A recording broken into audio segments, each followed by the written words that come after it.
Welcome to Understanding Pharmacy Benefit Managers. On our panel today is Ashley Scott from Oklahoma, Dave Buno from Pennsylvania, and Jolie Matthews from the NEIC. After today's session, you should be able to, sorry, let me move my slide.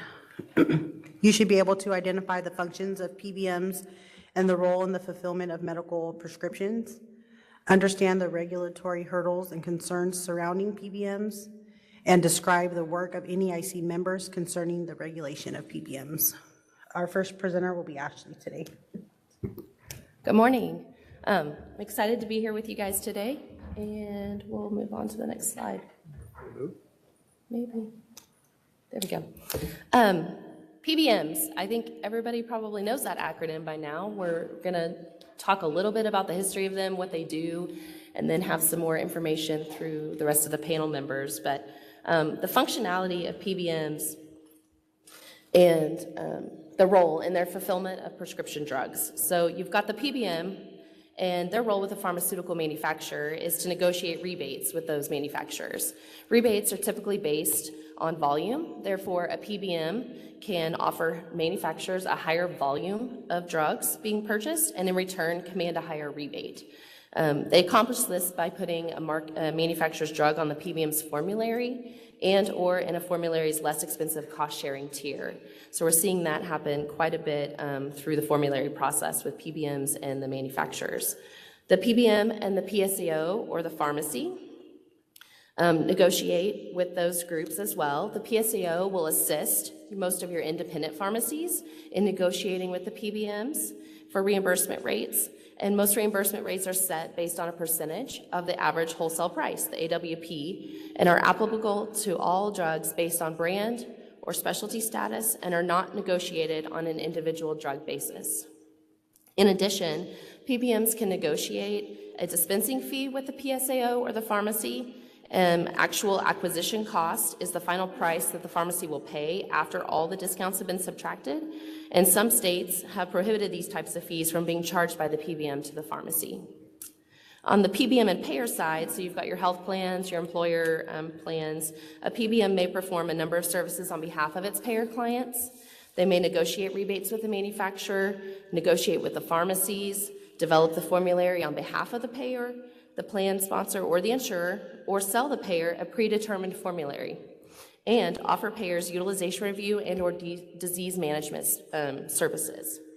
PBMs are paid by the payer through an administrative fee or through a spread pricing calculation as specified in those contracts.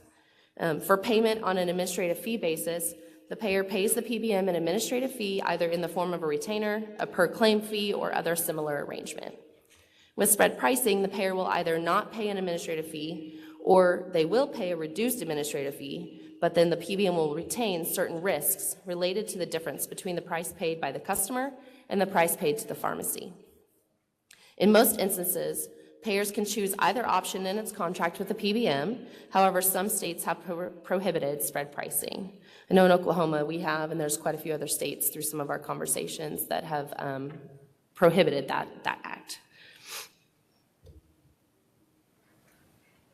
On the functionality of PBMs, we're going to talk a little bit about vertical integration. Many of your larger PBMs are now vertically integrated, and that means they're affiliated with a health plan and a pharmacy. Some PBMs are even affiliated with mail order pharmacies, healthcare providers such as retail clinic services, and private drug labelers. A private drug labeler works with manufacturers to commercialize and or co-produce a biosimilar drug product under their own name. So for example, a biosimilar product for drugs such as Humira. And there's many companies and PBMs that have these vertical integrations. We can talk more about that later.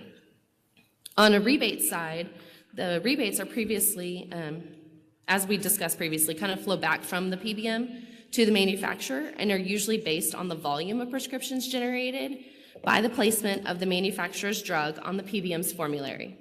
Rebates are mostly used on brand name drugs and specialty drugs where similar competing drugs from other manufacturers exist. From a manufacturer's perspective, the rebate is a tool to incentivize PBMs to place that drug on formulary with preferred tiers. There are multiple types of pass-through arrangements a PBM can offer on rebates. 100% pass-through basically means that the 100% of the rebate goes back to the plan sponsor. A proportional pass-through keeps a percentage of the rebate and passes the remainder back to the plan sponsor. A point of sale rebate are provided directly to the consumer at the point of sale to reduce deductibles or coinsurance amounts owed when the drug is purchased. There are concerns and issues with this when it comes to the high deductible health plans, though, because of the cost sharing problems and the IRS rules that have been in place for many years. There are at-risk options where the PBM keeps 100% of the rebate but takes on the risk for the difference between the guarantee and actual rebates received. In exchange, this option provides cost predictability to the payer. Some states have mandated certain pass-through options or have reporting requirements related to how the PBM handles those rebates. On MAC pricing, which is a maximum allowable cost, it's a list that includes the maximum amount that a plan will pay for certain drugs. MAC lists are often generated by the PBM. There is no standardization in the industry as to the criteria for the inclusion of drugs on MAC lists or for the methodology as to how the maximum price is determined, changed, or updated. PBMs may sometimes use multiple MAC lists. For example, a PBM may use a low MAC list to reimburse a pharmacy, but a higher list when charging plan sponsors.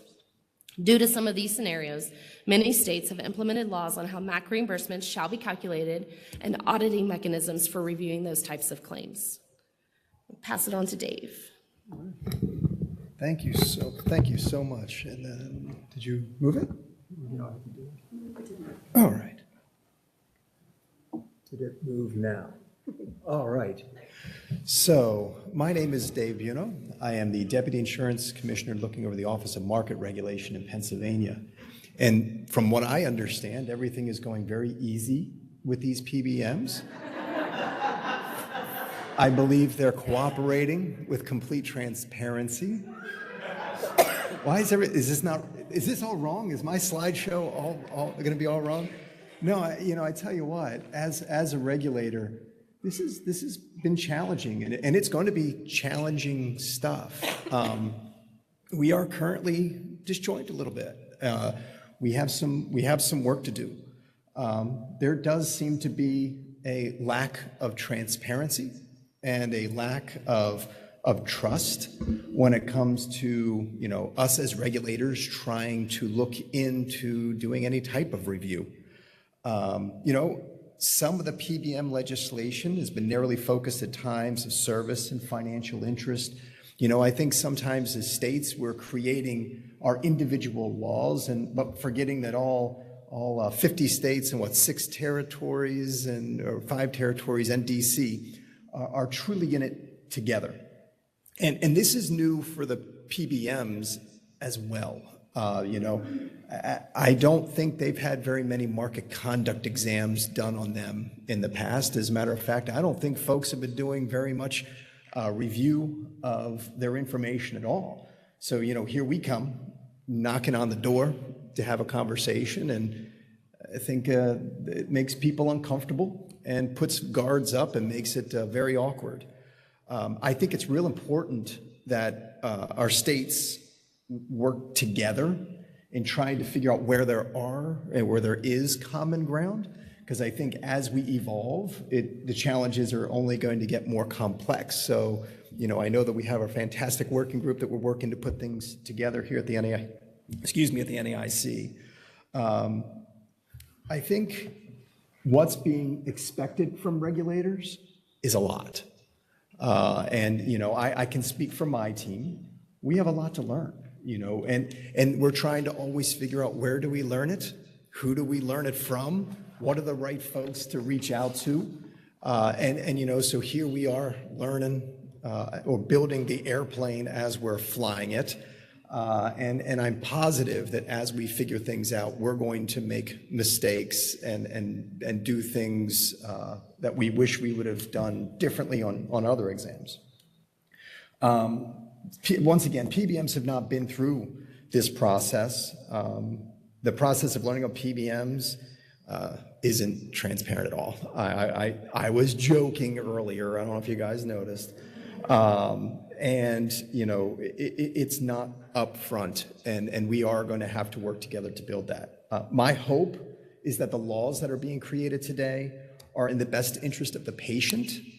And I think sometimes that gets lost because when you have, what is it, the largest PBMs also have relationships with the insurance companies, so there's a lot of marrying of everything that goes on, and sometimes that's cool, sometimes it's not, and that also creates a lot of different complexities. The NAIC should absolutely consider expanding information sharing from states through its committees. I know that Pennsylvania has done some really great things, but some of the great things that we've done wouldn't have been done if it wasn't for the great state of Illinois or the great state of Oklahoma or the great state of West Virginia or the great, we've learned a lot from each other. We always want to be sure that we're helping you because, and trust me, we are always watching what you're doing, trying to figure out how to do it right. Examination standards or protocols are always discussed. A couple of years ago, I had heard what did I hear? I think the exact words were the NAIC failed miserably and they were horrible at trying to create that. Tim's looking at me like, I can't believe you just said that. That's what I heard. And what I said to the person in a meeting like this was, nah, we didn't fail. We just learned the way it didn't work. And we'll continue to figure out ways to try to make it work. So, we can't have that whole, we've done this before. The world is different today than it was 5 years ago in relation to PBMs. Something that I do think is changing, and I've had personal discussions with insurers and with others that are starting to get more interested in being part of a discussion, where in the past they wanted nothing to do with the discussion. So that just tells me that as all of our states start reviewing this information, I think it is in the best interest of the PBMs to work with this and be transparent, because the last thing you want is 56 individuals coming at you 56 different ways and trying to get a result that isn't chaotic and all over the place. So I do think it's in the best interest of the PBMs and the insurers and us to work together. For right now, I think that's all I have, but what I'm going to do is hand over this kind of neat little thingy. I flipped it for you. Oh, thank you. You're welcome. Is this on? Okay. It is. Thank you very much. And flowing with what David just said, in addition to the states, it has been a journey for the NAIC, about PBMs. And it all started out, at least as far as my perspective, and I'll introduce myself. I'm more the NAIC staff person for the PBM issue. I've been with the NAIC since 1999, and one of the issues I started with, again, was looking at prescription drug benefits. And it started with a model that we started working on a long time ago, and then we started to revise it in 2016.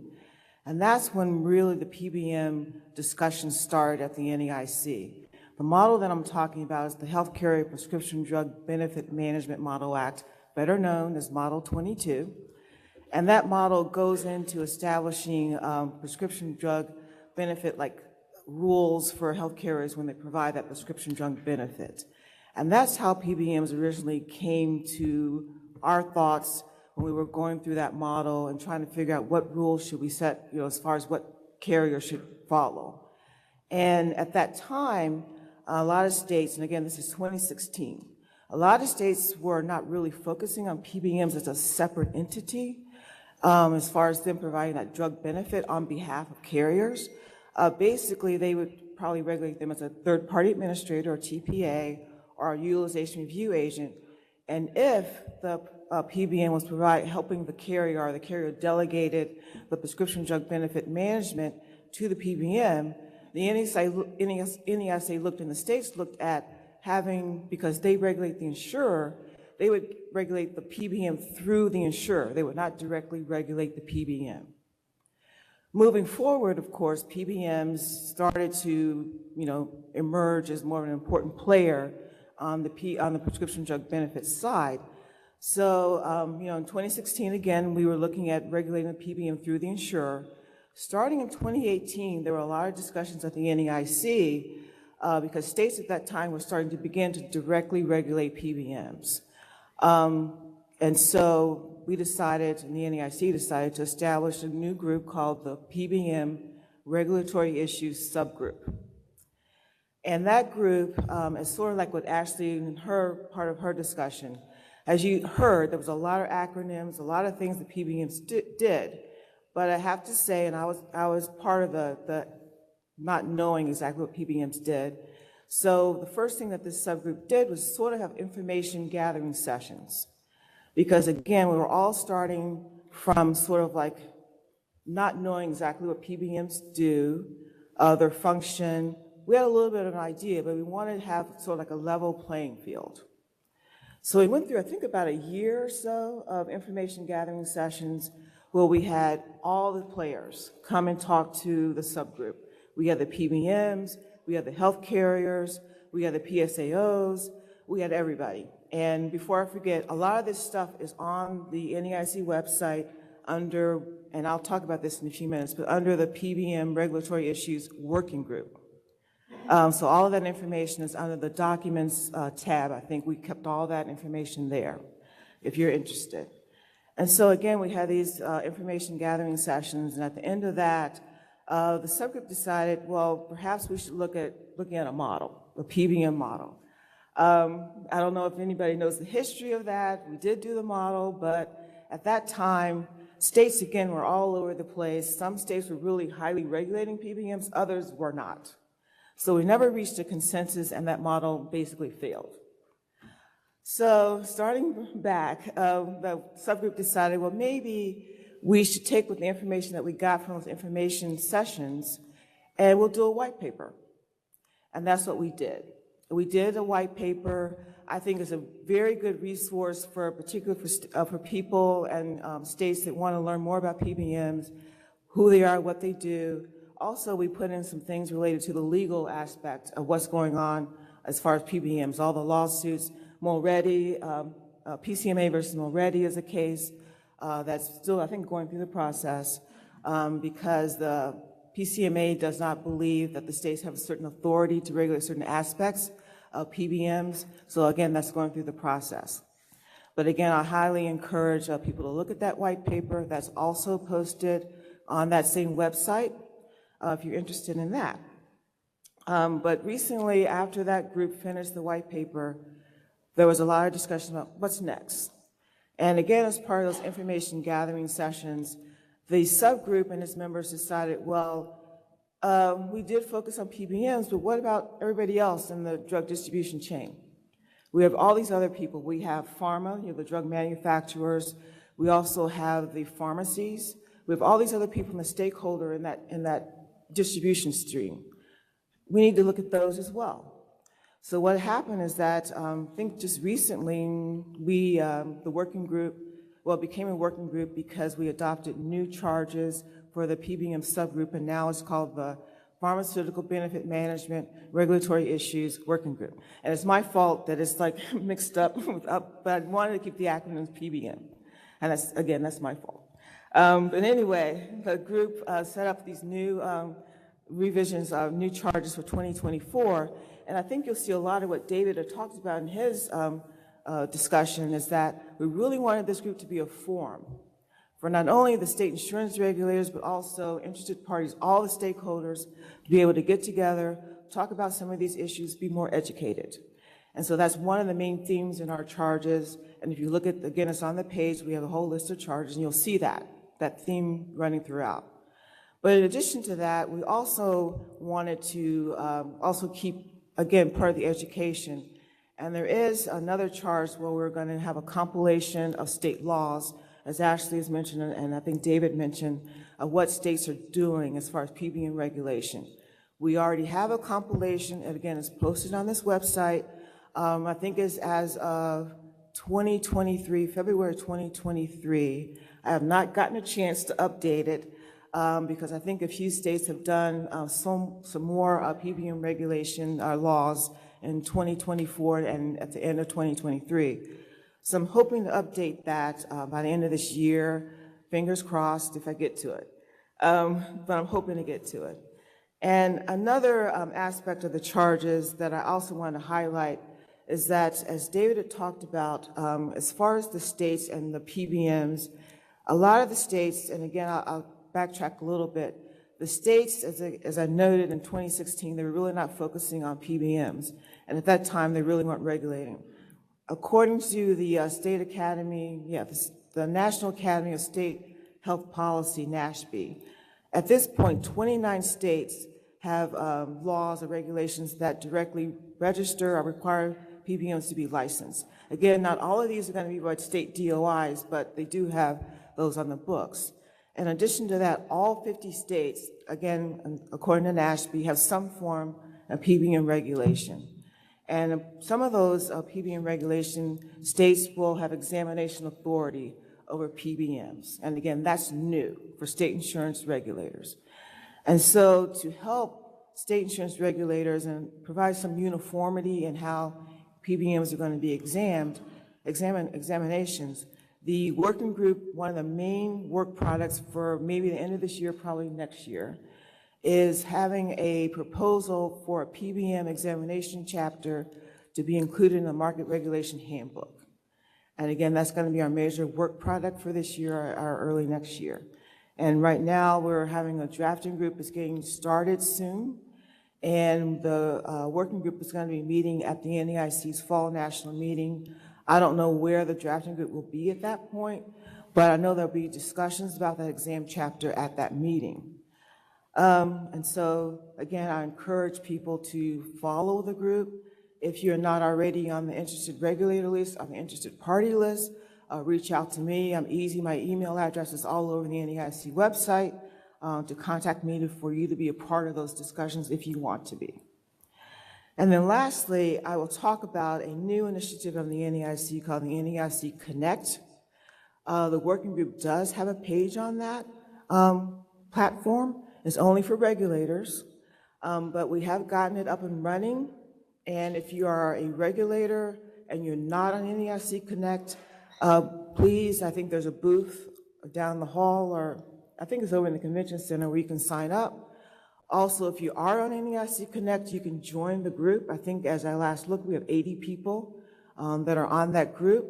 We imagine that this page will be, again, a forum for discussion. In fact, there's a tab, it's called Forum, and you can put any questions that you may have in that tab, in that discussion tab, and people will respond to you. I've seen a recent discussion there. But again, I encourage the NAIC, the state insurance regulators, to be part of that group or that page. And again, to be part of what David has talked about, collaborate, discuss with each other, educate with each other. So I encourage everyone to do that. And I think at this point, we do have time for questions.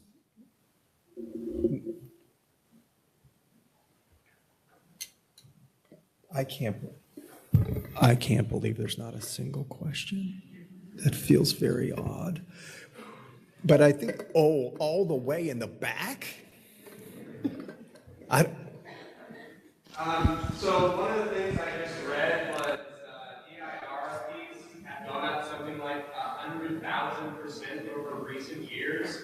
Do we anticipate that the regulations coming down the pipeline might be able to tamp down on that, or do we think the regulations are really just going to be helping understand the industry and then maybe in the future, like what's coming down the pipeline that might help control some of that runaway cost? Who wants to take me?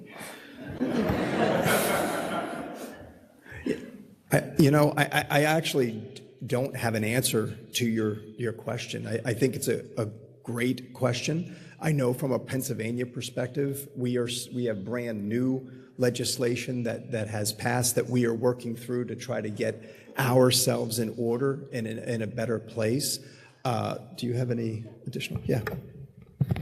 I know a lot of states are handling this a little bit differently, but specifically in Oklahoma, like we have addressed fees and the fact that they can't be charged to the pharmacy at all in that situation. So they're trying to clamp down on those extra costs that are being generated to the pharmacy level, which then is always passed down to the consumer as well. So trying to grasp it from that aspect. I think we're definitely trying to address some of those concerns, but it's going to be an ever-evolving process, and some of those things are going to pop up as we try to make changes in regulations and laws to adapt to what they're doing, they're going to find new ways to do different things. So just trying to get ahead of that, unfortunately, is going to be the problem.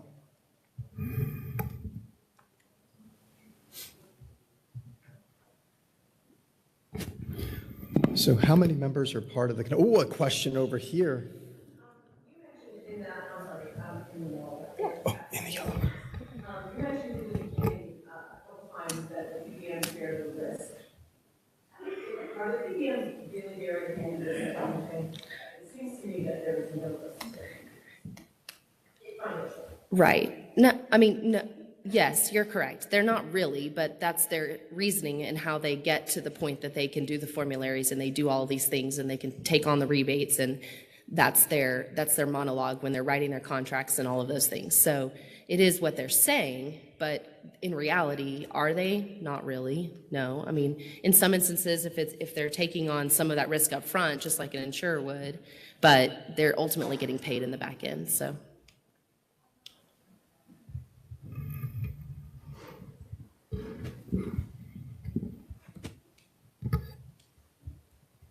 Any more questions? How many folks are part of the NAIC Connect? Yeah, that's a good number. How many are part of the groups in relation to PBM? And it's okay, I'm not counting. Okay. Wonderful. Well, hopefully, what did you have, 88? We have 80. 80. And I would love, like, the more people that are on NAIC Connect, the better the discussion will be. So again, I encourage you to join. Yeah, please do join us. Go ahead, ma'am. Showing given how concentrated the PBM market is, right? PBMs control what, at least 75% of the market. Is the working group thinking about, and for any of you, joint state exams of the state PBM? Because it's a super concentrated market. Yeah, I personally don't know what the states are thinking about doing. I think it just depends on what's happening, but yeah. And I can tell you from our perspective, as we're working through learning the regulations, we still have a little bit of a tail on ours. We're talking 2025, 2026. So we are going to be doing a lot of studying what other states are doing, how they're doing it, what's within our regulatory authority, which may be different than what's in Oklahoma's. It may be different than what's in West Virginia's. But from my perspective, we're always stronger when we're working as a team. So if there are opportunities as we're reviewing and studying to take advantage of working together, I don't see why we would treat that any differently than we would with any, part of, we have a market action working group. We work together all the time. So I can see this going in that direction. But for me to answer it, it's really hard because we are so new that I would hate to set a false promise. And I go, that Dave, he was up there on stage and said he was going to do something. He didn't. But it's a wonderful question, but I definitely think it's something that we should entertain. And then when Jolie was speaking earlier about everything they did in 2018, and when that one person was like, that was a failure, I think what she just explained was why it wasn't. Because had we not done all of that work in 2018, learning all of the things that we did and how we did them, and I guess the little bits of scraping of the knees, we wouldn't be where we are today. So, I'd like to say we're 5 years ahead just because you went through it. So don't give yourself a grief on that. And I also just add that I hate, if there's any non-regulators in the room, I know you hate when we say this, but one thing that the working group wants to do as well is, and it's just what Dave said and Ashley was talking about, is that a lot of states are new to this authority of being able to examine PBMs. So we envision having more than a few regulator-only meetings, and one, I think, at the top of the list, and I don't want to speak for Ashley and Joy Lynn, but one at the top of the list is to talk about examinations. We do have one state that already has done an exam, I think it's Delaware, and I know that a lot of other states, as Pennsylvania, as David said, in Pennsylvania, are new. They want to learn from those that have already done it. And so again, we're going to have more than a few regulator only. So if you see it on the NAIC calendar, that could be the reason why, because we want to be able to talk to each other about what worked and what did not work. And I think the only way we can really openly do that is through a regulator only session.